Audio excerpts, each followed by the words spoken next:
9 TV news కి స్వాగతం. నవ్వే శ్రీనివాసులు ఎస్ఎఫ్ఐ జిల్లాధ్యక్షులు కార్పొరేట్ ప్రైవేట్ విద్యా సంస్థలకు కొమ్ము కాస్తున్న డిప్యూటీ వెంటనే సస్పెండ్ చేయాలని చెప్పేసి ఎస్ఎఫ్ఐ విద్యాసంఘం మేము డిమాండ్ చేస్తున్నాం.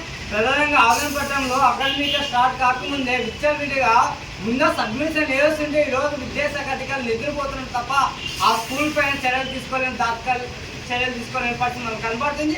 కాబట్టి తక్షణమే ఈరోజు జిల్లా విద్యాశాఖ అధికారులు స్పందించి డిప్యూటీఓ పైన విచారణ చేపట్టి ఆయనపై చర్యలు తీసుకోవాలని చెప్పేసి డిమాండ్ చేస్తాం.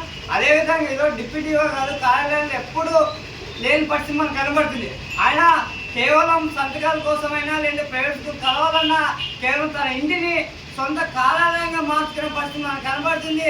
ఈరోజు విచారణగా పాఠశాలలో కళాశాలలో పుస్తకాలు టై బెల్ట్ షూస్ ఇలాంటి ప్రభుత్వ నిబంధనల విరుద్ధంగా అమ్ముతుంటే ఈరోజు కేవలం చూస్తున్నారు తప్ప దాన్ని చర్యలు చేపట్టాలని చెప్పేసి ఈరోజు అధికారులు ఏమాత్రం చర్యలు చేపట్టలేని పరిస్థితి. ఈరోజు డిప్యూటీ గారు అడుగుతున్నారు, మీరు కంప్లైంట్ చేయండి అంటే మేము కంప్లైంట్ ఇచ్చే వరకు మీరు స్పందించాలని చెప్పేసి డిప్యూటీ గారు అడుగుతాం. డిప్యూటీ పైన అనేక అనుమానాలు ఉన్నాయి. కాబట్టి తక్షణ ఆయన పైన విచారణ చేపట్టి చర్యలు చేపట్టాలా, లేని పక్షంలో పెద్ద ఆందోళన చేయడానికి శ్రీకారం చిందని చెప్పేసి ఈ సందర్భంగా విద్యాశాఖ అధికారులకి తెలియజేస్తాం.